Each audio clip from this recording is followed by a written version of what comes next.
Sanibonani, umqeqeshi wensizwa lo. Bathi ubhuntsubhuntsubhu kanjani ephuzu batshela iqomani. Kunensizwa engibhalelile la. Umfowethu ubhalile wathi, "Sawubona mqeqeshi, ngiyathemba uyaphila." Ngiyaphila mfowethu. Ngiyathemba nawe ukuthi uyaphila. Uthi bafo sengineminyaka ngibuka ama-video akho, kodwa ngikukhumbuli ngizwa ukhuluma ngokuthi wenza njani uma ufuna ukukhuluma nentokazi ehlezi noma ehamba nabangani bayo.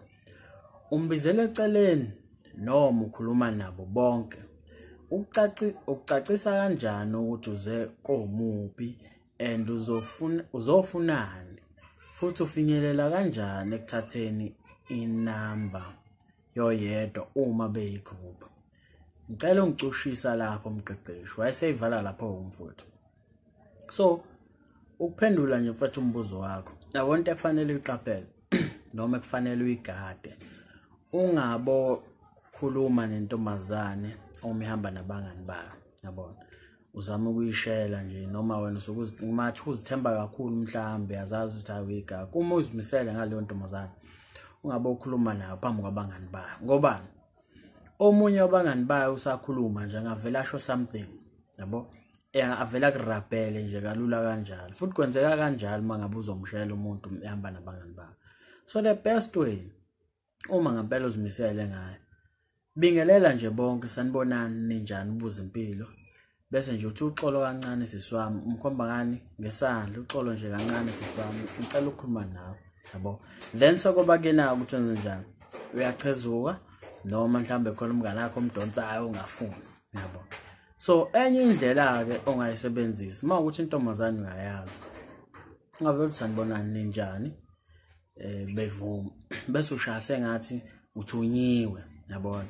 Mhlawumbe uthunywe umuntu wakubothizeni wena mawukuthi uyayazi negama la. Bese uthi wasibani bahle ubethe kulokhuza bese ungabusalisha igama bese uthi ngicela ukukhuluma nje nawe kancane eceleni, yabo.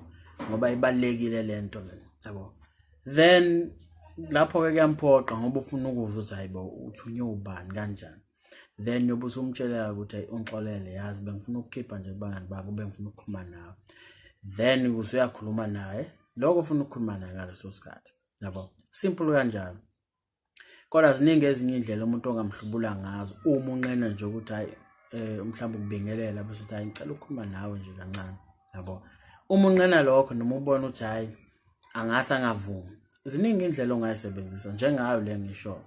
Ushaya sengathi uthunyiwe kuyena kodwa ungasho ukuthi uthunywe ubani. Usashaya ngathi nje ubethe uzayi ngicela ukukhuluma nawe nje eceleni ngoba yabo ibalekile lento engifuna ukukhuluma nawe. Yabo uchezuka nawe eceleni. Then sekuba kuyena ukuthi wenze njani. But uma wenze kanjalo I think there's a high chance ukuthi naye afuna ukuzwa ukuthi hayibo uthunywe ubani. Ubethini. Yabo mhlawumbe ulethe umyalezo. Angiphathi nawe mayikwazi ke ingane, yabo. Phela kuyenza umuntu umazi aroundini but anijwayelene, yabo. Simple kanjalo. So bengathi enza kanjalo but ungabe uyishela intombazane phambi kwabangani bayo noma thiwa wena uzithemba kanjani ngoba ama chances ukuthi ulunge lapho noma athi uyafuna ukuqoma naye ifuna ukuziveza phela phambi kwabangani bayo as umuntu olula nje ovela vume kalula kanjalo. So umhlubulele eceleni ukhulume naye. So that is the simplest way. So ngiyathemba uzokwenza njalo. Uma unesifiso sokubhalela umqeqeshi wensizwa ungambhalela ku-email ethi mqeqeshiwezinsizwa@gmail.com. Uma nje ufisa ukuthi mina nawe sibonisane ngodaba lakho. Ukhumbuleke mfethu ukuthi umqeqeshi wensizwa ikhaya lenjabulo, sho mfethu.